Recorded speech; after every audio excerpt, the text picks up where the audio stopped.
नमस्कार बच्चों, कल हम लोगों ने कहां तक पढ़ लिया था? Electrode potential. देखो मैंने एक चीज बताई थी कल आपको, इलेक्ट्रोड पोटेंशियल। इलेक्ट्रोड पोटेंशियल क्या होता है? उस मेटल के इलेक्ट्रोड और उसके आयंस के बीच में या उसके सॉल्यूशन के बीच में चार्ज सेपरेशन की वजह से जो पोटेंशियल जनरेट होता है उसको हम लोग इलेक्ट्रोड पोटेंशियल बोलते हैं।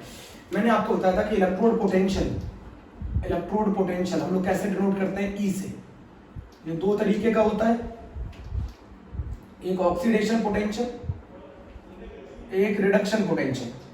ऑक्सीडेशन पोटेंशियल का मतलब होता क्या है? टेंडेंसी। ऑक्सीडेशन पोटेंशियल हमें क्या बताता है? Tendency to get oxidise.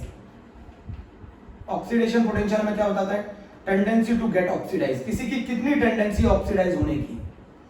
Tendency to get oxidise, ये हमें बताता है ऑक्सीडेशन पोटेंशियल। रिडक्शन पोटेंशियल हमें बताता है टेंडेंसी टू गेट रिड्यूस।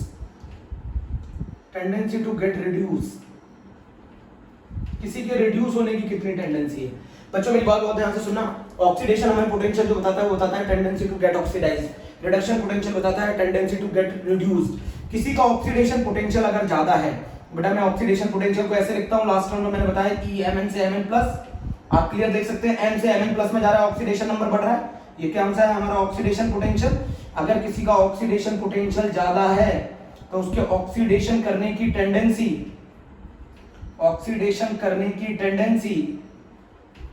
ज्यादा होगी। और ऑक्सीडेशन करने की टेंडेंसी ज्यादा होगी मतलब वो क्या करेगा? ऑक्सीडेशन करेगा तो कहां होगा? एनोड पर। मेरी बात समझो, अगर किसी का ऑक्सीडेशन पोटेंशियल ज्यादा है तो उसके क्या करने की टेंडेंसी ज्यादा होगी? ऑक्सीडेशन करने की टेंडेंसी ज्यादा होगी। कहां पर होगा? एनोड पर। अगर किसी का रिडक्शन पोटेंशियल ज्यादा है, अगर रिडक्शन पोटेंशियल ज्यादा है, बच्चों इधर देखना, रिडक्शन पोटेंशियल कैसे लिखते हैं? Representation E M N plus से एम। रिडक्शन पोटेंशियल अगर ज्यादा है तो रिडक्शन करने की टेंडेंसी ज्यादा है, और रिडक्शन करने की टेंडेंसी ज्यादा है तो कहां होगा? कैथोड पर। बोलो कहां होगा? कैथोड पर। मेरी बात समझो, ऑक्सीडेशन पोटेंशियल हमें बताता है tendency to get oxidise. Reduction potential हमें बताता है tendency to get reduced. Oxidation potential जितना ज्यादा होगा उसके ऑक्सीडेशन करने की टेंडेंसी ज्यादा होगी, वो एनोड पर होना चाहेगा। टेंडेंसी टू गेट रिड्यूस्ड, जिसका रिडक्शन पोटेंशियल ज्यादा होगा, रिडक्शन करने की टेंडेंसी ज्यादा होगी, कैथोड पे होना चाहेगा। मेरी पहली बात समझो, पोटेंशियल का मतलब टेंडेंसी है। मैं यहां पर अगला पॉइंट बता रहा हूं, जितना ज्यादा ऑक्सीडेशन पोटेंशियल होगा उतना ज्यादा रिड्यूसिंग पावर होगी या रिड्यूसिंग एजेंट होगा, उतना अच्छा रिड्यूसिंग एजेंट। एजेंट क्या होता है बेटा? जो दूसरों के लिए काम करते हैं, सही है। रिड्यूसिंग एजेंट मतलब दूसरे का रिडक्शन, खुद का ऑक्सीडेशन। मैं लिख दूं बेटा यहां पर हिंदी में, दूसरे का ऑक्सीडेशन, दूसरे का बेटा रिड्यूसिंग एजेंट वो होते हैं जो खुद का, दूसरे का रिडक्शन, सॉरी बच्चों, दूसरे का रिडक्शन और खुद का ऑक्सीडेशन। रिड्यूसिंग एजेंट का क्या मतलब है? जो दूसरे का रिडक्शन कराए, खुद का ऑक्सीडेशन कराए। तो ऑक्सीडेशन पोटेंशियल जितना ज्यादा होगा उतना अच्छा रिड्यूसिंग एजेंट होंगे। ऑक्सीडेशन पोटेंशियल बच्चों जितना ज्यादा होगा उतना ज्यादा रिड्यूसिंग एजेंट अच्छे होंगे। मेरी बात सुननी बहुत ध्यान से। ऑक्सीडेशन पोटेंशियल जितना ज्यादा, रिड्यूसिंग एजेंट उतने अच्छे। रिड्यूसिंग एजेंट क्या होते हैं? दूसरे का रिडक्शन कराए, खुद का ऑक्सीडेशन कराए। बात समझ में आ गई? ऑक्सीडेशन पोटेंशियल के डायरेक्टली प्रोपोर्शनल होते हैं रिड्यूसिंग एजेंट। मेरी बात समझ लीजिए ध्यान से, ऑक्सीडेशन पोटेंशियल के डायरेक्टली प्रोपोर्शनल होते हैं reducing agent.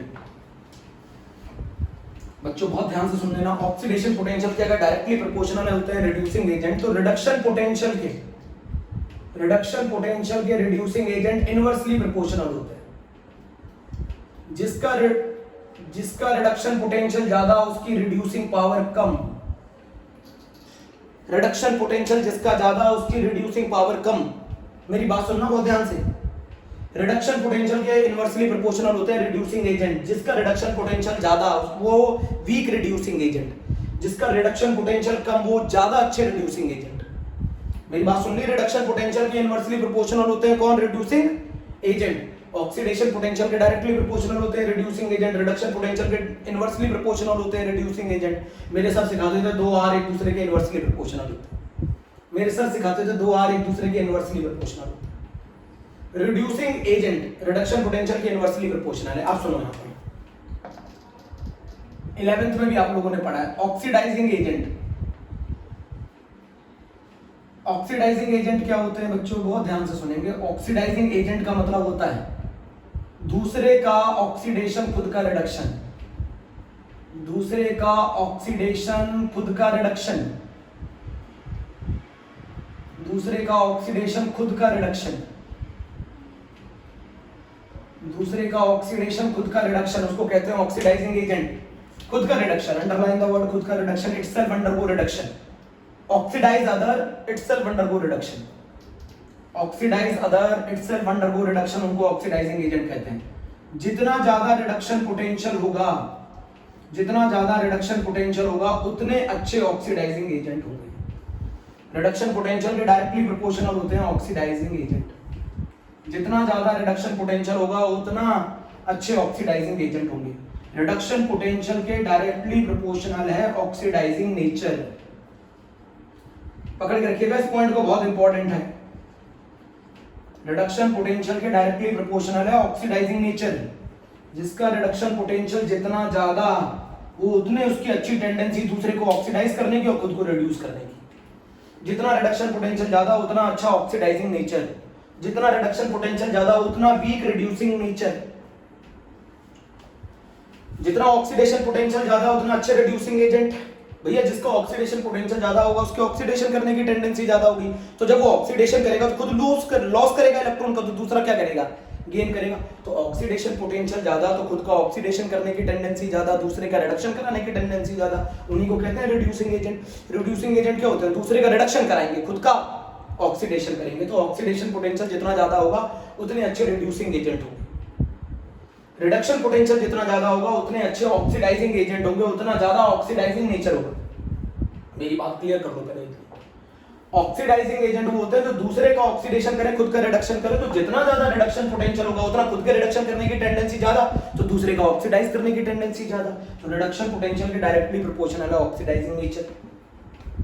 Oxidation potential directly proportional है रिड्यूसिंग नेचर। मेरी बात सुन लो पहले ध्यान से, पहले ध्यान से मेरी बात सुनो।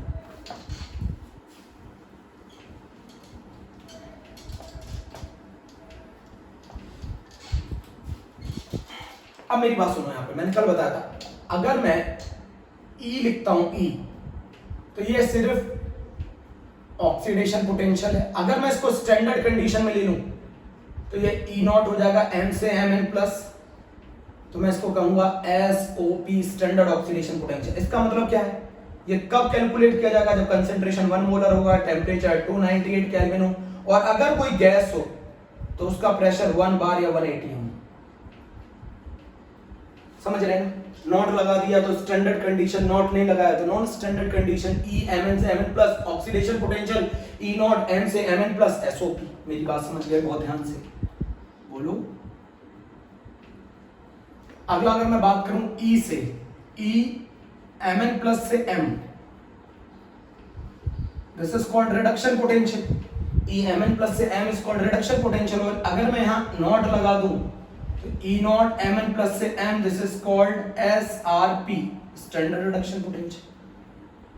स्टैंडर्ड रिडक्शन पोटेंशियल यहां मैं लिख सकता हूं क्या, रिलेशन SOP बराबर माइनस का SRP। बात समझो मुझे, इंटरकन्वर्टिबल होते हैं। अगर मैं SRP को SOP में कन्वर्ट करना चाहता हूं तो मैं उसके आगे माइनस लगा दूं।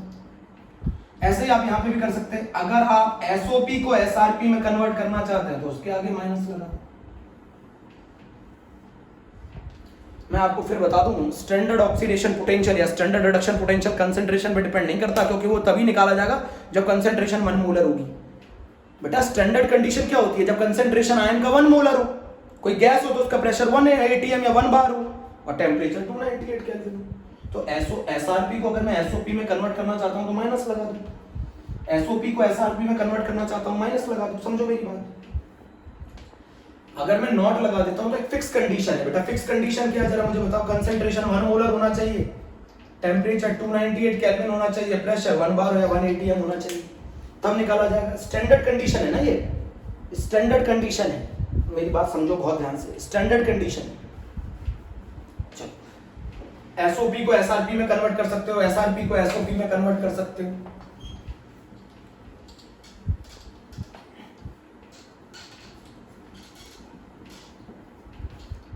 अब जरा मेरी बात समझो, यहाँ रिलेशन लिखते चल रहा है। रिलेशन ये है कि SRP जो होता है वो इनवर्सली प्रोपोर्शनल होता है SOP के, और वाइस वर्सा। किसी का अगर SRP ज्यादा है तो उसका SOP कम होगा, किसी के रिडक्शन करने की टेंडेंसी ज्यादा है तो उसके ऑक्सीडेशन करने की कम होगी। किसी के ऑक्सीडेशन करने की टेंडेंसी ज्यादा है तो उसके रिडक्शन करने की टेंडेंसी कम होगी। मेरी बात समझ रहे हो ना? बोलो।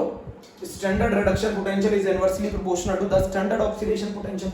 इंटरकन्वर्टिबल तो मैंने बता दिया। एक और एग्जांपल ले लेते हैं, मान लेते हैं ई नॉट ऑफ Cu2 प्लस से Cu 0.34 वोल्ट है। पहली बात बताओ ये कौन सा पोटेंशियल है? मेरे बच्चे बड़े आराम से बताएंगे, ये SRP है, ये SRP है। अगर मैं इसको SOP में कन्वर्ट करूं तो SOP में कन्वर्ट करूंगा तो इसको उल्टा कर दूं, Cu से Cu प्लस 2, ये बता रहा है 0 से ऑक्सीडेशन स्टेट प्लस 2 हो रही है, ऑक्सीडेशन हो रहा है, और ये हो जाएगा माइनस के 0.34 वोल्ट, ये हो जाएगा SOP। मेरी बात यहां तक भी क्लियर होगी? चलो मैं आपको बता दूं इलेक्ट्रोकेमिकल सीरीज, जिसको आप लोग 10th क्लास या 9th क्लास में पढ़ के आए होंगे, रिएक्टिविटी सीरीज। IUPAC ने ये इलेक्ट्रोकेमिकल सीरीज SRP के टर्म्स में बनाई है। Electrochemical series increasing order of SRP के टर्म्स में बनाई है। इंक्रीजिंग ऑर्डर ऑफ मतलब आप ऊपर से नीचे जाएंगे तो SRP की वैल्यू बढ़ेगी, वैल्यू इंक्रीज करेगी। मतलब IUPAC ने इलेक्ट्रोड पोटेंशियल, अगर हम क्वेश्चन में ये बोलते हैं इलेक्ट्रोड पोटेंशियल गिवन है तो आप समझ जाओगे क्योंकि SRP गिवन है।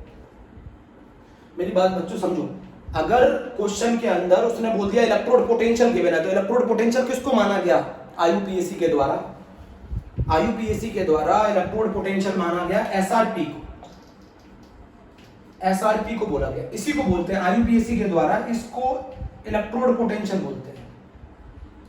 उन्होंने जो इलेक्ट्रोकेमिकल सीरीज बनाई बेटा वो स्टैंडर्ड रिडक्शन पोटेंशियल के इंक्रीजिंग ऑर्डर में बनाई। SRP की वैल्यू इंक्रीज करेगी नीचे से ऊपर से नीचे जब जाओगे तो SRP की वैल्यू बढ़ेगी प्यारे बच्चों। ऊपर से नीचे की तरफ जाओगे SRP की वैल्यू इंक्रीज करेगी।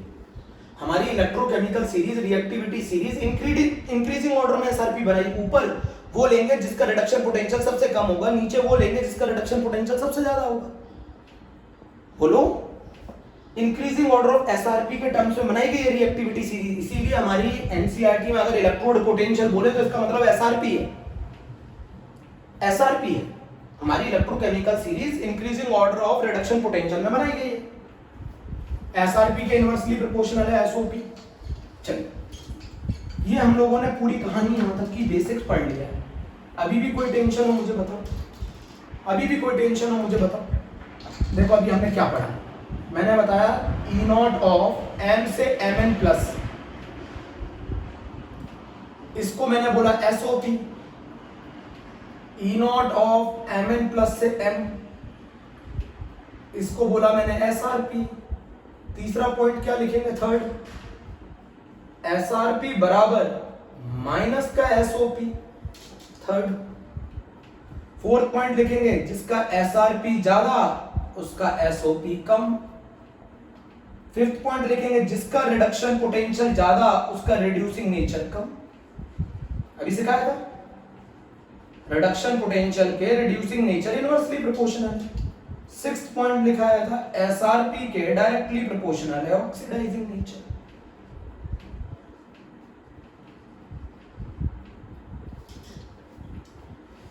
E नॉट Mn से Mn plus SOP, E naught Mn plus से M SRP, SRP बराबर माइनस का SOP, SRP is inversely proportional to SOP, SRP is inversely proportional to reducing nature, SRP is directly proportional to the oxidising nature.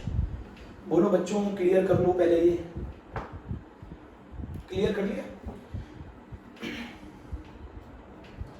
E naught M से Mn plus SOP, E naught Mn plus से M SRP, SRP बराबर minus का SOP, vice versa भी हो सकता है। SRP is inversely proportional to SOP, SRP is inversely proportional to reducing nature, SRP is directly proportional to the oxidising nature.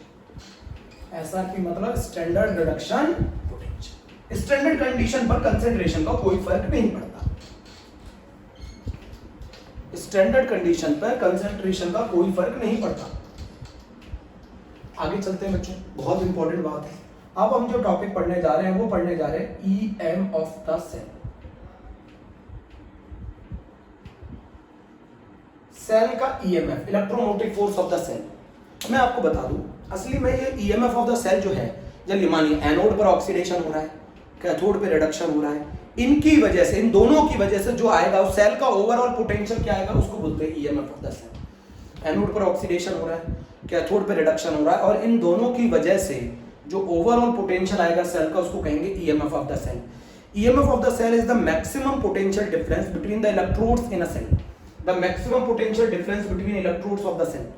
कितना maximum potential difference है electrodes of the cell के बीच में, उसको बोला जाता है electro EMF of the cell. इसको बोला जाता है प्यारे बच्चों ईएमएफ ऑफ द सेल। या फिर हिंदी में अगर आप लोग लिखना चाहते हैं इलेक्ट्रॉन्स को की फ्लो करने की जो पावर है उसे ईएमएफ ऑफ द सेल कहते हैं। तो ईएमएफ ऑफ द सेल निकलता कैसे? ऑक्सीडेशन पोटेंशियल और रिडक्शन पोटेंशियल की मदद से। तो EMF of the cell, E cell लिख रहा हूं बेटा मैं। ई सेल का मतलब है एनोड पे क्या हो रहा है, ऑक्सीडेशन, तो एनोड का ऑक्सीडेशन पोटेंशियल, प्लस कैथोड पे क्या हो रहा है, रिडक्शन, तो कैथोड का रिडक्शन पोटेंशियल। ये पहला फॉर्मूला है। ये नॉन स्टैंडर्ड कंडीशन है, ई नॉट नहीं है, स्टैंडर्ड नहीं है बेटा। Oxidation potential of anode, reduction potential of cathode. Oxidation potential ले लो एनोड का और रिडक्शन पोटेंशियल ले लो कैथोड का। मेरी बात सुन ली ध्यान से। Oxidation potential of anode and reduction potential of cathode. बात क्लियर है? नहीं हुई? चलो ठीक है। क्या आप, मैंने आपको क्या बताया, बहुत अभी मैं ट्रिक बताऊंगा आपको। Oxidation potential of anode plus reduction potential of cathode पहला फॉर्मूला है। क्या आप इसको रिडक्शन पोटेंशियल के टर्म्स में लिख सकते हैं? क्या आप इसको रिडक्शन पोटेंशियल के टर्म्स में लिख सकते हैं? तो आप इसे लिख सकते हैं minus ERP of anode plus ERP of cathode. बेटा मैंने क्या किया है, मैंने इसको लिख लिया, ऑक्सीडेशन पोटेंशियल को रिडक्शन पोटेंशियल के टर्म्स में लिख लिया। कैसे लिखा? माइनस साइन लगा दिया। हमारा फार्मूला क्या बन गया? इसको मैं ऐसे लिख सकता हूं, E reduction potential of cathode minus E reduction potential of anode. बोलो बच्चों, ऐसे लिख सकता हूं। मेरा दूसरा फार्मूला हो गया बेटा। पहला फार्मूला ये हो गया, दूसरा फार्मूला ये हो गया, फर्स्ट ये हो गया, सेकंड ये हो गया। Oxidation potential of anode plus reduction potential of cathode. Anode पे ऑक्सीडेशन हो रहा है, उसका ऑक्सीडेशन पोटेंशियल ले लो, कैथोड पे रिडक्शन हो रहा है, उसका रिडक्शन पोटेंशियल ले लो। अब आप इसको चेंज करना चाहते हो, जब चेंज करते हैं तो माइनस लगाते हैं। अब आप इसको चेंज करना चाहते हो ना, आप ऑक्सीडेशन से रिडक्शन करना चाहते हो तो माइनस लगाओ, माइनस लगाया। तो ये रिडक्शन पोटेंशियल ऑफ एनोड, तो हमारा फार्मूला हो गया। अगर मान लो दोनों के रिडक्शन पोटेंशियल दे दिए जाएं तो मैं रिडक्शन पोटेंशियल कैथोड में से रिडक्शन पोटेंशियल एनोड को माइनस कर दूंगा। एक फार्मूला ये, एक फार्मूला ये है कि ऑक्सीडेशन पोटेंशियल ले लो एनोड का और रिडक्शन पोटेंशियल ले लो कैथोड का। जो हो रहा है उसका वो वाला पोटेंशियल ले लो। एनोड पे क्या हो रहा है, ऑक्सीडेशन, तो उसका ऑक्सीडेशन पोटेंशियल ले लो। कैथोड पे क्या हो रहा है, रिडक्शन, उसका रिडक्शन पोटेंशियल ले लो। पहले हम फार्मूले समझा रहा हूं। इसको चेंज कर लो, इसको चेंज कर लो ऑक्सीडेशन के टर्म्स में। तो ये क्या बन जाएगा, E oxidation potential of anode plus minus E oxidation potential of cathode. Change किया ना आपने, आपने रिडक्शन पोटेंशियल को ऑक्सीडेशन पोटेंशियल के टर्म्स में लिखा। तो बताओ थर्ड फार्मूला क्या हो जाएगा? थर्ड फार्मूला हो जाएगा E oxidation potential of anode minus E oxidation potential of cathode. मतलब नहीं समझ रहे हो? अगर मैं मान लो सेल के दोनों का ऑक्सीडेशन पोटेंशियल दे दूं तो एनोड के ऑक्सीडेशन पोटेंशियल में से कैथोड का ऑक्सीडेशन पोटेंशियल माइनस कर देना। अगर मैं दोनों का रिडक्शन पोटेंशियल दे दूं तो रिडक्शन पोटेंशियल ऑफ कैथोड में से reduction potential of anode minus कर देना। और अगर मान लो मैं एक को ऑक्सीडेशन पोटेंशियल दे दूं, एक का रिडक्शन पोटेंशियल दे दूं, तो oxidation potential of anode plus reduction potential of cathode कर देना। चेक करो पहले फार्मूले बच्चों, पहले फार्मूले चेक करो बेटा। ईएमएफ ऑफ द सेल का फार्मूला क्या होता है? एनोड पे क्या हो रहा है, ऑक्सीडेशन, तो उसका ऑक्सीडेशन पोटेंशियल ले लो। कैथोड पे क्या हो रहा है, रिडक्शन, तो उसका रिडक्शन पोटेंशियल ले लो। अब आपने बोला कि नहीं भैया मुझे नहीं करना, मुझे एक ऑक्सीडेशन और एक रिडक्शन के टर्म्स में नहीं करना, मुझे दोनों रिडक्शन के टर्म्स में करना है। तो ऑक्सीडेशन पोटेंशियल को कन्वर्ट कर दो रिडक्शन पोटेंशियल। भैया ई सेल, सुन रहे हैं ना, ई सेल बराबर होता है एनोड पर ऑक्सीडेशन हो रहा है तो उसका ऑक्सीडेशन पोटेंशियल, कैथोड पर रिडक्शन हो रहा है उसका रिडक्शन पोटेंशियल। आपने बोला नहीं मुझे पूरे के पूरे दोनों, मुझे पूरा का पूरा रिजल्ट रिडक्शन के टर्म्स में चाहिए, तो कन्वर्ट कर दो इसको, माइनस लगा दिया। E reduction potential of anode plus E reduction potential of cathode, इसको सॉल्व किया तो E reduction potential of cathode minus E reduction potential of anode. ये भी यही चीज है, रिजल्ट तीनों से सेम आएंगे। अब आपने बोला नहीं मुझे पूरा फार्मूला किसके टर्म्स में चाहिए, ऑक्सीडेशन के टर्म्स में चाहिए, तो इसको चेंज कर दो। इसको ऑक्सीडेशन के टर्म्स में चेंज करोगे तो माइनस लगाओगे, तो हमारा फार्मूला बन गया E oxidation potential of anode minus E oxidation potential of cathode. बच्चे क्या क्वेश्चन पूछते हैं, बच्चे पूछते हैं सर आप कौन सा फार्मूला लगाते हो? मैं ये लगाता हूं, मैं ये लगाता हूं। आपके एनसीईआरटी वाले स्कूल के टीचर जो फार्मूला लगाते हैं बेटा वो ये वाला लगाते हैं, ई सेल निकालने के, ई सेल।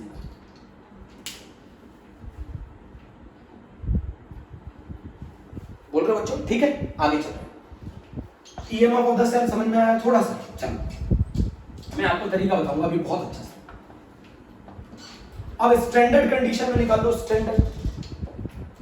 स्टैंडर्ड कंडीशन में इसको क्या बोलेंगे? ई नॉट सेल बोलेंगे। तो ई नॉट सेल का क्या फॉर्मूला होगा? ऑक्सीडेशन पोटेंशियल कहां का? एनोड का। और रिडक्शन पोटेंशियल कहां का? स्टैंडर्ड कंडीशन में ये बन जाएगा ना, ऑक्सीडेशन पोटेंशियल एनोड का प्लस रिडक्शन पोटेंशियल कैथोड का। बोलो, स्टैंडर्ड कंडीशन में ये बन जाएगा। अच्छा, दूसरा फॉर्मूला क्या बोल सकते हैं? Reduction potential of cathode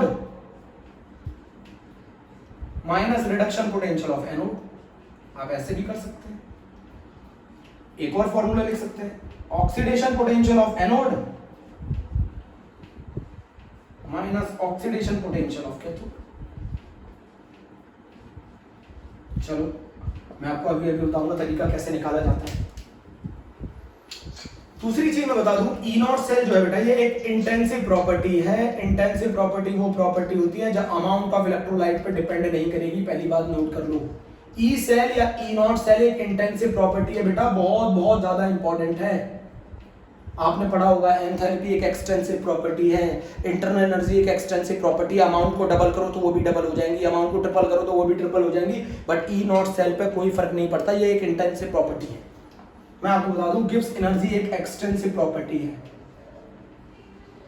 Gibbs energy एक एक्सटेंसिव प्रॉपर्टी है, अमाउंट पे डिपेंड करती है। अब आप बोलेंगे अमाउंट का मतलब यहां समझाना चाहता हूं पहले बच्चों। अगर मैं किसी इक्वेशन को 2 से मल्टीप्लाई करूं तो गिब्स एनर्जी भी 2 से मल्टीप्लाई हो जाएगी, but E not cell multiply नहीं होगा, ई सेल मल्टीप्लाई नहीं होगा। ई सेल मल्टीप्लाई नहीं होगा, ई नॉट सेल मल्टीप्लाई नहीं होगा, इलेक्ट्रोड पोटेंशियल मल्टीप्लाई नहीं होगा। ये सारी इंटेंसिव प्रॉपर्टी हैं। ये कंसंट्रेशन पे तो डिपेंड कर सकती हैं, बट अमाउंट पे डिपेंड नहीं करती इलेक्ट्रोलाइट की। मेरी बात नहीं सुन रहे? ई नॉट सेल एक इंटेंसिव प्रॉपर्टी है, इलेक्ट्रोड पोटेंशियल एक इंटेंसिव प्रॉपर्टी है, अमाउंट पे डिपेंड नहीं करते बेटा, अमाउंट पे डिपेंड नहीं करते प्यारे बच्चों, अमाउंट पे डिपेंड नहीं करते। गिब्स एनर्जी एक एक्सटेंसिव प्रॉपर्टी है, एंथैल्पी एक एक्सटेंसिव प्रॉपर्टी है, इंटरनल एनर्जी एक एक्सटेंसिव प्रॉपर्टी है। बट आपकी ई नॉट सेल एक एक्सटेंसिव प्रॉपर्टी नहीं है, इंटेंसिव प्रॉपर्टी है। आप इक्वेशन को 2 या 3 से मल्टीप्लाई करेंगे तो उनके इलेक्ट्रोड पोटेंशियल को 2 और 3 से मल्टीप्लाई नहीं कर सकते। मैं बता तो रहा हूं इंटेंसिव है। अगर उस जगह एंथैल्पी होगा, अगर आपने होल इक्वेशन को 2 से मल्टीप्लाई किया तो एंथैल्पी को भी 2 से मल्टीप्लाई करना पड़ेगा, बट आप इलेक्ट्रोड पोटेंशियल को मल्टीप्लाई नहीं कर सकते, ई नॉट सेल को मल्टीप्लाई नहीं कर सकते, क्योंकि वो इंटेंसिव प्रॉपर्टी होती है। इंटेंसिव प्रॉपर्टी अमाउंट पे डिपेंड नहीं करती। अरे सिखाया तो था, इंटेंसिव प्रॉपर्टी थर्मोडायनेमिक्स चैप्टर में दिखाया तो था। अमाउंट को अगर आप डबल करोगे तो ये डबल नहीं होगी, ये डिपेंड नहीं करती। जैसे टेम्परेचर डिपेंड नहीं करता, प्रेशर डिपेंड नहीं करता। मेरी बात सुन रहे हैं ना? अभी भी नहीं समझे? डेल्टा जी एक एक्सटेंसिव प्रॉपर्टी है, एंथैल्पी एक एक्सटेंसिव प्रॉपर्टी है, इंटरनल एनर्जी एक एक्सटेंसिव प्रॉपर्टी है, but electrode potential E cell E not cell ये एक्सटेंसिव प्रॉपर्टी नहीं है, इंटेंसिव है। अगर आपने होल इक्वेशन को 2 से मल्टीप्लाई किया तो आप उनके इलेक्ट्रोड पोटेंशियल को 2 से मल्टीप्लाई मत कर देना। क्यों नहीं कर देना? क्योंकि वो एक इंटेंसिव प्रॉपर्टी है। आप बोल ही नहीं रहे, बोलो तो बेटी। अनामिका तुम बोलो। ई नॉट सेल एक इंटेंसिव प्रॉपर्टी है, E cell E not cell electrode potential ये इंटेंसिव है। If you multiply the whole equation with 2 और 3, आप ई नॉट सेल या ई सेल को मल्टीप्लाई नहीं कर सकते, क्योंकि वो इंटेंसिव है, वो अमाउंट पे डिपेंड करते नहीं। जबकि डेल्टा जी एक एक्सटेंसिव प्रॉपर्टी, अगर मान लो आपने होल इक्वेशन को 2 से मल्टीप्लाई कर दिया तो आपको डेल्टा जी को भी 2 से मल्टीप्लाई करना पड़ेगा। ये एक्सटेंसिव है, वो इंटेंसिव है। बहुत शानदार ट्रिक पढ़ाने जा रहा हूं, आप समझना पूरा ध्यान से।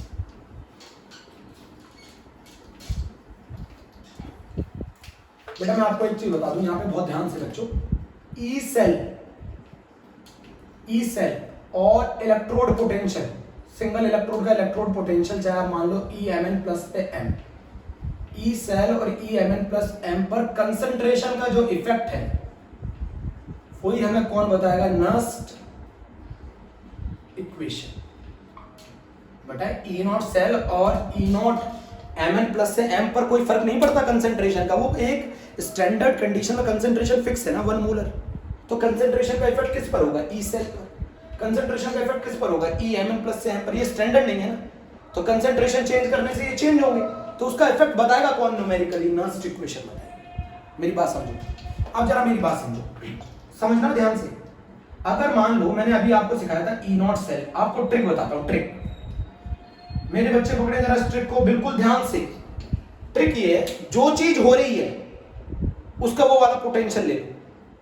जिसका ऑक्सीडेशन हो रहा है उसका ऑक्सीडेशन पोटेंशियल ले लो, जिसका रिडक्शन हो रहा है उसका रिडक्शन पोटेंशियल ले लो, दोनों को ऐड कर दो। जिसका ऑक्सीडेशन हो रहा है, मैं फिर बोल रहा हूं, जिसका ऑक्सीडेशन हो रहा है, जिसका ऑक्सीडेशन हो रहा है, जिसका ऑक्सीडेशन हो रहा है उसका कौन सा पोटेंशियल ले लो, ऑक्सीडेशन पोटेंशियल ले लो। जिसका रिडक्शन हो रहा है उसका रिडक्शन पोटेंशियल ले लो। उन दोनों को ऐड कर दो, आपका ई नॉट सेल आ जाएगा स्टैंडर्ड कंडीशन। जिसका ऑक्सीडेशन है उसका ऑक्सीडेशन पोटेंशियल ले लो, जिसका रिडक्शन है उसका रिडक्शन पोटेंशियल ले लो, दोनों को ऐड कर दो। ये मेरा तरीका है। अभी भी नहीं समझे आप, फिर से समझो, मेरी बात समझना बहुत ध्यान से। एक क्वेश्चन से समझते हैं। चलो मान लो मुझे Al से Al+3 दे दिया, बीच में सॉल्ट ब्रिज, Ni+2 से Ni दे दिया। मुझे इस क्वेश्चन में ई नॉट Al से Al+3 Ni+2 हमें क्वेश्चन में दे रखा था ई नॉट ऑफ Al+3 से Al माइनस का 1.66 वोल्ट और ई नॉट ऑफ Ni+2 से Ni माइनस का 0.25 वोल्ट। मेरा तरीका समझिएगा आप, देखो दे दिया। अच्छा मुझे एक चीज बताओ, ये इलेक्ट्रोड पोटेंशियल जो है ये एक इंटेंसिव प्रॉपर्टी है, इसके ऊपर कोई फर्क नहीं पड़ना। आप इसे 2 से मल्टीप्लाई करो या 3 से मल्टीप्लाई करो, कोई फर्क नहीं पड़ना। आप जरा यहां समझो, यहां पर क्या चीज हो रही है, एल्यूमिनियम का क्या हो रहा है, ऑक्सीडेशन। निकल का क्या हो रहा है, रिडक्शन। श्वेता जरा समझो, एल्यूमिनियम का ऑक्सीडेशन, निकल का क्या हो रहा है, रिडक्शन। एल्यूमिनियम का ऑक्सीडेशन, निकल का रिडक्शन। तो जिसका ऑक्सीडेशन हो रहा है उसको कौन सा पोटेंशियल लेना है, ऑक्सीडेशन पोटेंशियल। एल्यूमिनियम का ऑक्सीडेशन हो रहा है ना, तो इसका ऑक्सीडेशन पोटेंशियल निकालना है। क्या निकालते वक्त, ई नॉट सेल निकालते वक्त। तो इसका ऑक्सीडेशन हो रहा है तो ऑक्सीडेशन पोटेंशियल, इसका कौन सा पोटेंशियल गिवन है, ये इसका SRP गिवन है। कन्वर्ट कर दो इसको ऑक्सीडेशन पोटेंशियल में, एल्यूमिनियम का ऑक्सीडेशन पोटेंशियल में कन्वर्ट कर दो, प्लस का 1.66 वोल्ट। नहीं समझे, नहीं समझे। एल्यूमिनियम से एल्यूमिनियम आयन ऑक्सीडेशन हो रहा है ना, तो ऑक्सीडेशन पोटेंशियल लेंगे। निकल का रिडक्शन हो रहा है तो रिडक्शन पोटेंशियल लेंगे। जिसका ऑक्सीडेशन उसका ऑक्सीडेशन पोटेंशियल, जिसका रिडक्शन उसका रिडक्शन पोटेंशियल। एल्यूमिनियम का कौन सा पोटेंशियल दे रखा है, रिडक्शन। तो भैया मुझे तो एल्यूमिनियम का ऑक्सीडेशन पोटेंशियल चाहिए, मैंने कन्वर्ट कर दिया, कन्वर्ट कर दिया। कितना आ गया, प्लस का 1.66 वोल्ट।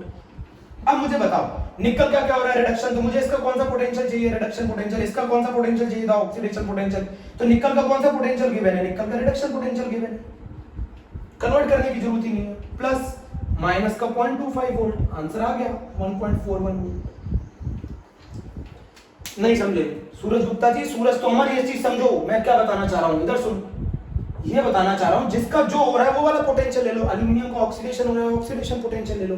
निकल का रिडक्शन हो रहा है, रिडक्शन पोटेंशियल ले लो। आप बोलोगे सर अगर ऑक्सीडेशन पोटेंशियल ना दिया गया हो तो रिडक्शन पोटेंशियल को कन्वर्ट कर लो ऑक्सीडेशन पोटेंशियल में माइनस लगाकर। अभी भी नहीं आया, चलो कोई बात नहीं, एक और एग्जांपल ले लेते हैं, एक और। ई नॉट सेल ही है, अगर ई नॉट सेल गलत हो गया तो सारे क्वेश्चन गलत हो गए। ई नॉट सेल अगर आप लोगों ने निकालना गलत कर दिया तो सारे क्वेश्चन गलत हो गए। अब मेरी बात समझना बहुत ध्यान से, क्या बताना चाह रहा हूं। जैसे मान लीजिए कॉपर से कॉपर+2 दे दिया, बीच में सॉल्ट ब्रिज दे दिया, Ag+ से Ag दे दिया। मुझे बताओ इसमें किसका रिडक्शन किसका ऑक्सीडेशन। आप बता दोगे कॉपर का ऑक्सीडेशन, इसका ऑक्सीडेशन, इसका रिडक्शन है। तो इसका पोटेंशियल ले लेंगे रिडक्शन पोटेंशियल, इसका पोटेंशियल ले लेंगे ऑक्सीडेशन पोटेंशियल। अब चलते हैं, समझ में आ गया। कॉपर का ऑक्सीडेशन पोटेंशियल लेना है, सिल्वर का रिडक्शन पोटेंशियल लेना है। बात ये समझ में आ गई बच्चों। अब जरा मेरी बात समझो, क्वेश्चन में गिवन क्या था, ई नॉट ऑफ Cu+2 से Cu 0.34 volt, E not of Ag+ से Ag 0.80 वोल्ट। ये गिवन था क्वेश्चन। अब मुझे ये बताओ, ये सिल्वर का क्या चाहिए था, मुझे सिल्वर का रिडक्शन पोटेंशियल चाहिए। सिल्वर का रिडक्शन पोटेंशियल मिल गया, इसको कन्वर्ट करने की जरूरत नहीं है। कॉपर का मुझे कौन सा पोटेंशियल चाहिए था, ऑक्सीडेशन पोटेंशियल चाहिए था। कॉपर का मुझे ऑक्सीडेशन पोटेंशियल चाहिए था, मुझे कॉपर का क्या दे रखा है, रिडक्शन पोटेंशियल। तो इसे कन्वर्ट कर दो भैया। मुझे कॉपर का ऑक्सीडेशन पोटेंशियल चाहिए था, सिल्वर का रिडक्शन पोटेंशियल चाहिए था। सिल्वर का रिडक्शन पोटेंशियल गिवन है, कॉपर का रिडक्शन पोटेंशियल दे रखा है, जबकि मुझे कौन सा पोटेंशियल चाहिए, ऑक्सीडेशन। तो कॉपर का ऑक्सीडेशन पोटेंशियल कितना होगा, मैंने क्या सिखाया था, साइन रिवर्स कर देंगे, माइनस लगा देंगे, माइनस का 0.34 वोल्ट। कॉपर का ऑक्सीडेशन पोटेंशियल मिल गया, सिल्वर का रिडक्शन पोटेंशियल मिल गया, दोनों को ऐड कर दो, दोनों को ऐड कर दो बच्चों, दोनों को ऐड करोगे बताओ क्या आएगा, माइनस का 0.34 वोल्ट प्लस 0.80 वोल्ट, ये आ गया 0.46 वोल्ट। बहुत आसान है, जिसका जो जो हो रहा है वो वाला पोटेंशियल ले लो। अगर कॉपर का ऑक्सीडेशन हो रहा है तो उसका ऑक्सीडेशन पोटेंशियल ले लो, अगर सिल्वर का रिडक्शन हो रहा है तो उसका रिडक्शन पोटेंशियल ले लो, कुछ टेंशन नहीं है, जिसका जो हो रहा हो वो वाला पोटेंशियल ले लेना। तो क्वेश्चन से भी क्लियर नहीं हो पाया, एक और क्वेश्चन से कोशिश करते हैं क्लियर करने की, एक और क्वेश्चन से क्लियर करने की कोशिश करते हैं। अगर ई नॉट सेल आ गया तो आपको ये चैप्टर आ गया। अगर मान लो मैं आपको दे दूं Zn से Zn2 प्लस, पहले देखा करो, पहले ये देखा करो कि किसका, और ये दे दिया मैंने Cu2 प्लस से Cu, और मैंने आपको इंफॉर्मेशन गिवन की है ई नॉट Zn प्लस 2 से Zn माइनस का 0.76 वोल्ट और E not of Cu plus 2 से Cu 0.34 वोल्ट। अब मुझे ये बताओ आपका जिंक का क्या हो रहा है, जिंक का क्या हो रहा है, इसका ऑक्सीडेशन हो रहा है, कॉपर का क्या हो रहा है, रिडक्शन हो रहा है। कॉपर का कौन सा पोटेंशियल दे रखा है, रिडक्शन, मिल गया ये 0.34 वोल्ट। इसका कौन सा पोटेंशियल चाहिए, ऑक्सीडेशन पोटेंशियल, जबकि जिंक का कौन सा पोटेंशियल दे रखा है, जिंक का कौन सा पोटेंशियल दे रखा है, रिडक्शन, जिंक का रिडक्शन पोटेंशियल दे रखा है, आपको चाहिए ऑक्सीडेशन पोटेंशियल, कन्वर्ट करो, मिल गया 0.76, दोनों को ऐड कर दो, आंसर आ गया 1.10 volt. E not cell, E not cell 1.10 volt आ गया मेरे प्यारे बच्चों। जरा समझो, अभी भी कोई दिक्कत है मुझे पूछो। मैंने जो 3 क्वेश्चन कराए हैं इनको करना आपके लिए कंपलसरी है, बोलो बच्चों। नहीं अभी भी क्लियर नहीं है, चलो एक और क्वेश्चन कर लेते हैं। Zn से Zn प्लस 2 जो हो रहा है वो देखो, अगर ऑक्सीडेशन Ag प्लस से Ag, Zn से Zn प्लस 2 Ag प्लस से Ag, Zn से Zn प्लस 2 Ag प्लस से Ag। अब जरा मुझे बताओ, क्वेश्चन में गिवन है Zn प्लस 2 से Zn माइनस का 0.76 वोल्ट और Ag प्लस से Ag 0.80 वोल्ट। तो इसका मुझे कौन सा पोटेंशियल चाहिए, इसका रिडक्शन, स्टैंडर्ड रिडक्शन पोटेंशियल चाहिए। मुझे इसका ऑक्सीडेशन हो रहा है तो मुझे इसका एसओपी चाहिए, बट जिंक का मुझे एसओपी गिवन नहीं है, जिंक का मुझे एसआरपी गिवन है। कन्वर्ट कर दो एसओपी में, ये आ जाएगा 0.76, माइनस लगा दोगे ना, और सिल्वर का मुझे रिडक्शन पोटेंशियल चाहिए, वो गिवन है 0.80। भैया मुझे जिंक का ऑक्सीडेशन पोटेंशियल चाहिए, जो चीज हो रही है वो वाला पोटेंशियल लेना है, ऑक्सीडेशन हो रहा है तो ऑक्सीडेशन पोटेंशियल लेना है, रिडक्शन हो रहा है रिडक्शन पोटेंशियल लेना है, सिल्वर का रिडक्शन हो रहा है रिडक्शन पोटेंशियल दिया, जिंक का ऑक्सीडेशन हुआ ऑक्सीडेशन पोटेंशियल दिया, दोनों को ऐड कर दो, दोनों को ऐड कर दो, रिजल्ट आ गया 1.56 volt E not cell, E not cell 1.56 volt, E not cell 1.56 volt. Check करो बच्चों, चेक करो, अभी भी कुछ गड़बड़ लगे आपको मुझे बताओ।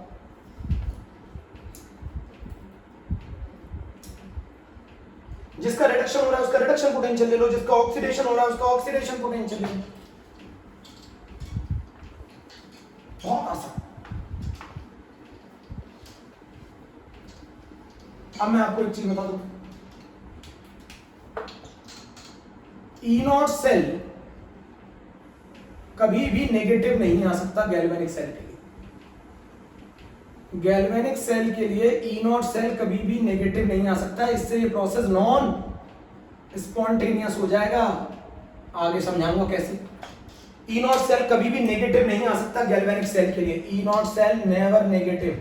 इसका मतलब है अगर आपने इसको नेगेटिव लाया है तो जो एनोड पर होना चाहिए था वो कैथोड पर होगा, और जो कैथोड पर होना चाहिए वो एनोड पर होगा, तभी आपका ई नॉट सेल नेगेटिव आ गया। आपने उल्टा कर दिया है। आपको अगर ई नॉट सेल नेगेटिव आ रहा है तो आपको उसका रिवर्स कर देना है। ई नॉट सेल कभी भी नेगेटिव नहीं आ सकता गैल्वेनिक सेल के लिए। अगर आप ई नॉट सेल नेगेटिव निकाल कर लेकर आ गए तो इसका मतलब है जिसका आपको ऑक्सीडेशन करना चाहिए था उसका आपने रिडक्शन कर दिया, और जिसका आपको रिडक्शन करना चाहिए था उसका आपने ऑक्सीडेशन कर दिया। अगर कभी आप गैल्वेनिक सेल के लिए ई नॉट सेल नेगेटिव लेकर आ गए तो इसका मतलब है जिसको एनोड पर होना चाहिए था वो कैथोड पे लगा दिया आपने, और जिसको कैथोड पे होना चाहिए था उसे आपने एनोड पे लगा दिया। मेरी बात नहीं समझे। अगर गैल्वेनिक सेल के केस में ई नॉट सेल नेगेटिव आ गया तो प्रोसेस नॉन स्पॉन्टेनियस हो जाएगा। नॉन स्पॉन्टेनियस हो जाएगा। तो जिसका ऑक्सीडेशन करना चाहिए था, जिसका ऑक्सीडेशन करना चाहिए था उसका आपने रिडक्शन कर दिया, और जिसका रिडक्शन करना चाहिए था उसका आपने ऑक्सीडेशन कर दिया। तो आप रिवर्स कर दो, रिवर्स कर दो, एनोड वाले को कैथोड पे लगा दो और कैथोड वाले को एनोड पे लगा दो, तो आपका ई नॉट सेल पॉजिटिव आ जाएगा। ई नॉट सेल गैल्वेनिक सेल के लिए ऑलवेज पॉजिटिव आना चाहिए, तभी जाके प्रोसेस स्पॉन्टेनियस होगा। सुनिए, ई नॉट सेल ऑलवेज पॉजिटिव आना चाहिए। सिमिलरली आप लिख सकते हो ई सेल पॉजिटिव आएगा तो प्रोसेस स्पॉन्टेनियस, ई सेल 0 आएगा तो प्रोसेस इज इन इक्विलिब्रियम, और ई सेल अगर नेगेटिव आएगा तो प्रोसेस इज नॉन स्पॉन्टेनियस। उस केस में जो आपने किया है उसका रिवर्स कर दो, जो आपने किया है उसका रिवर्स कर दो। जैसे आपने एनोड पे लगाया उसको कैथोड पे लगा दो, जिसको आपने कैथोड पे लगाया उसको एनोड पे लगा दो, ये चीज आप लिख लीजिए। And galvanic cell is always an spontaneous process, मैंने शुरुआत में सिखाया है। तो galvanic cell is always an spontaneous process, अपने आप होने वाला, नोट करो। अभी इसकी कहानी और भी बाकी है, ये चीजें तो अभी मैं और समझाऊंगा, थोड़ा सा बता दिया मैंने।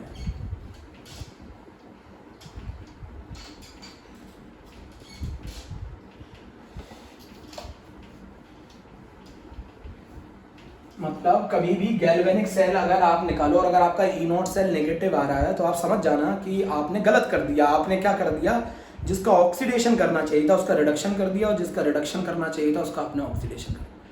अगर आपका ई नॉट सेल या ई सेल नेगेटिव आ रहा है तो इसका मतलब ये है, मेरी बात समझ लो, अगर इसका मतलब ये है कि आपने गलत कर दिया, आपने जिसका ऑक्सीडेशन करना चाहिए था उसका रिडक्शन कर दिया, जिसका रिडक्शन करना चाहिए था उसका ऑक्सीडेशन कर दिया। ई नॉट सेल और E cell always galvanic cell के लिए पॉजिटिव आएंगे, वो ग्रेटर देन 0 आएंगे। उसका रीजन है क्योंकि वो प्रोसेस स्पॉन्टेनियस। अब मैं आपको बता दूं, आप सिंगल इलेक्ट्रोड का electrode potential, standard electrode potential absolute value calculate नहीं कर सकते।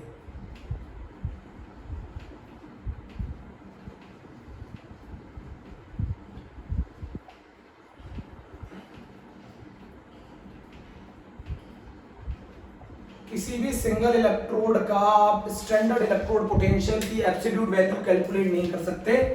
इसको कैलकुलेट करने के लिए आपको चाहिए होगा, कैलकुलेट करने के लिए आपको हेल्प लेनी पड़ेगी SHE की। किसी भी सिंगल इलेक्ट्रोड का आप इलेक्ट्रोड पोटेंशियल की एब्सोल्यूट वैल्यू कभी कैलकुलेट नहीं कर सकते। मान लीजिए आपने जिंक को जेनेट के सल्फेट के सॉल्यूशन में डिप कर दिया, दोनों के बीच में जिंक ऑक्सीडेशन करेगा, चार्ज सेपरेशन आएगा, बट आपने इसको अगर कनेक्ट ही नहीं किया तो करंट तो फ्लो करेगा नहीं। भाई आपने सिंगल इलेक्ट्रोड लिया है, जिंक को जिंक सल्फेट के सॉल्यूशन में डाला, किसी से अगर मान लो ऑक्सीडेशन होगा तो कहीं ना कहीं रिडक्शन भी तो होता है, साइमल्टेनियसली दोनों प्रोसेस होते हैं। एक जगह अगर ऑक्सीडेशन होगा तो दूसरी जगह रिडक्शन होगा, तभी तो करंट फ्लो करेगा, और करंट फ्लो करेगा तो पोटेंशियल डिफरेंस आएगा। मान लो आपने सिंगल इलेक्ट्रोड ले लिया, आप एक सिंगल इलेक्ट्रोड का इलेक्ट्रोड पोटेंशियल कैलकुलेट करना चाहते हैं, आपने उसे ले लिया, आपने उसे डिप भी कर दिया उसके सॉल्यूशन में, बट करंट फ्लो करेगा नहीं, करंट फ्लो करेगा नहीं, पोटेंशियल डिफरेंस होगा नहीं, पोटेंशियल डिफरेंस होगा नहीं, तो आप सिंगल इलेक्ट्रोड की एब्सोल्यूट वैल्यू कैलकुलेट नहीं कर सकते। उसको कैलकुलेट करने के लिए आपको सहारा चाहिए किसका, SHE का। SHE यहां पर रेफरेंस इलेक्ट्रोड है, रेफरेंस इलेक्ट्रोड है, जिसकी हेल्प से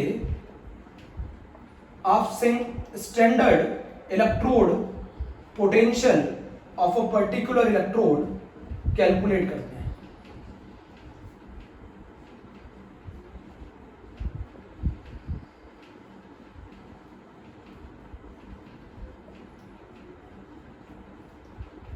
मेरी बात समझो, आप सिंगल इलेक्ट्रोड मान लीजिए मैंने इसको डिप कर दिया इसके सॉल्यूशन में, कोई वायर कनेक्ट नहीं किया तो करंट फ्लो करेगा नहीं, करंट फ्लो करेगा नहीं, पोटेंशियल डिफरेंस होगा नहीं। मान लो इसने ऑक्सीडेशन किया तो कहीं ना कहीं रिडक्शन भी तो होना चाहिए, तभी तो वो इलेक्ट्रॉन फ्लो करेंगे, तभी तो वो पोटेंशियल डिफरेंस क्रिएट होगा। अगर अकेला सिंगल इलेक्ट्रोड का आप इलेक्ट्रोड पोटेंशियल कभी कैलकुलेट कर ही नहीं सकते, एब्सोल्यूट वैल्यू कभी कैलकुलेट कर ही नहीं सकते। इसको कैलकुलेट करने के लिए, सिंगल इलेक्ट्रोड के इलेक्ट्रोड पोटेंशियल को कैलकुलेट करने के लिए आपको सहारा लेना पड़ेगा एक रेफरेंस इलेक्ट्रोड को, जो कि है SH, स्टैंडर्ड हाइड्रोजन इलेक्ट्रोड। आपने 11 तो पढ़ा है। स्टैंडर्ड हाइड्रोजन इलेक्ट्रोड की मदद से मैं आपको समझाता हूं और थोड़ा सा समझाऊंगा।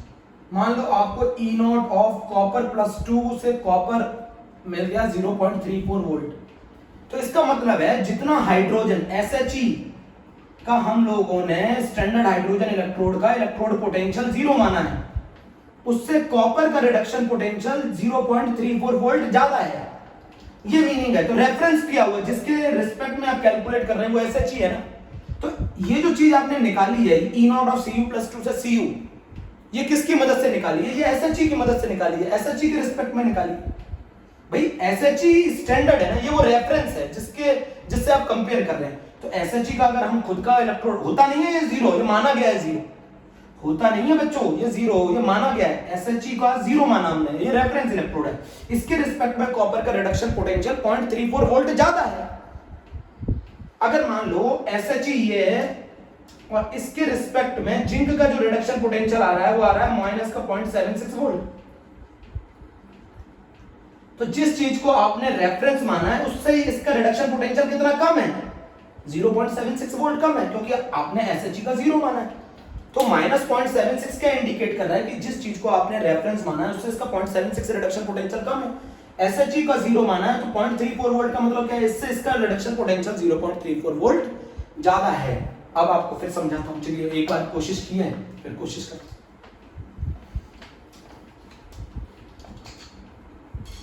बच्चों आप लोग ये गौर कर रहे हैं कि जो मैं कॉपर का ये आपको लग रहा है ये सिंगल इलेक्ट्रोड का इलेक्ट्रोड पोटेंशियल आपने कैलकुलेट कर लिया? नहीं, ये आपने जो कैलकुलेट किया है, ये जो कैलकुलेट किया है ये किसकी हेल्प से किया है बच्चों? SHE की हेल्प से किया है। SHE वो रेफरेंस इलेक्ट्रोड है जिसकी हेल्प से आपने किसी सिंगल इलेक्ट्रोड का इलेक्ट्रोड पोटेंशियल कैलकुलेट किया। क्या मानकर? SHE का खुद का इलेक्ट्रोड पोटेंशियल क्या मानकर? 0 वोल्ट मानकर। तो किसी भी सिंगल इलेक्ट्रोड का इलेक्ट्रोड पोटेंशियल आप कैलकुलेट नहीं कर सकते। अगर आप उसे कैलकुलेट करना चाहते हो तो उसे आपको एक सेल सेटअप करनी पड़ेगी। किसके साथ? SHE के साथ। और उस सेल के अंदर SHE का खुद का पोटेंशियल आपको कितना मानना पड़ेगा? 0। अभी भी नहीं समझे? किसी सिंगल इलेक्ट्रोड का एब्सोल्यूट इलेक्ट्रोड पोटेंशियल आप कैलकुलेट कर ही नहीं सकते। उसको अगर आप कैलकुलेट करना चाहते हो तो उसे आपको SHE के साथ एक सेल बनानी पड़ेगी। सेल सेटअप करने के बाद जितना सेल पोटेंशियल शो करेगा उस सेल के पोटेंशियल में SHE का कंट्रीब्यूशन कितना है? 0। तो बाकी बचा किसका होगा? उस इलेक्ट्रोड का। मान लो अगर उस सेल ने 0.76 वोल्ट पोटेंशियल शो किया है तो उसमें हाइड्रोजन का कितना कंट्रीब्यूशन है? 0। तो बाकी बचा किसका होगा? उस इलेक्ट्रोड का जिसका पता करना चाहते हैं। मान ही नहीं रहे, सुन ही नहीं रहे बच्चों। रितेश पांडे, ऋषिका, अनन्या बोलो बच्चों। कशिश, अंकिता यादव, बेटा बोलो। मैं क्या बोल रहा हूं? कैलकुलेट करने के लिए SHE रेफरेंस इलेक्ट्रोड है। अगर आप किसी सिंगल इलेक्ट्रोड का इलेक्ट्रोड पोटेंशियल कैलकुलेट करना चाहते हो तो आप सिंगल इलेक्ट्रोड का electrode potential without cell setup नहीं करके आप नहीं कैलकुलेट कर सकते। आपको उसके लिए सेल सेटअप करनी पड़ेगी। और वो सेल किसके साथ सेटअप करनी पड़ेगी? SHE के साथ सेटअप करनी पड़ेगी। और उसमें SHE का खुद का पोटेंशियल कितना मानना पड़ेगा? 0 मानना पड़ेगा, क्योंकि वो रेफरेंस इलेक्ट्रोड है जिसके रिस्पेक्ट में आप कैलकुलेट कर रहे हैं। अभी भी बात नहीं क्लियर है? सिंगल इलेक्ट्रोड का स्टैंडर्ड इलेक्ट्रोड पोटेंशियल की एब्सोल्यूट वैल्यू आप कैलकुलेट कर ही नहीं सकते।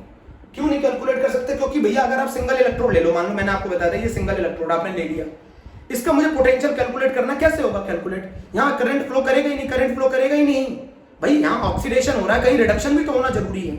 अगर यहां रिडक्शन हो रहा है तो कहीं ऑक्सीडेशन होना भी तो जरूरी है। एक सेल सेटअप होगी, उस सेल के अंदर उस SHE का कंट्रीब्यूशन 0 होगा, तो पूरे का पूरा पोटेंशियल इसका आ जाएगा कि नहीं आ जाएगा? तो SHE के साथ आपको सेल सेटअप करनी पड़ेगी जिस इलेक्ट्रोड का आप स्टैंडर्ड इलेक्ट्रोड पोटेंशियल निकालना चाहते हैं। जिस इलेक्ट्रोड का आप स्टैंडर्ड इलेक्ट्रोड पोटेंशियल निकालना चाहते हैं उसका आपको SHE के साथ एक सेल सेटअप करना पड़ेगा जिसमें SHE का खुद का पोटेंशियल हम कितना माना गया? 0। होता नहीं है 0, होता नहीं है बच्चों 0। मेरी बात समझो, मेरी बात समझो। इतनी कहानी हो गई, आज के लिए बहुत है।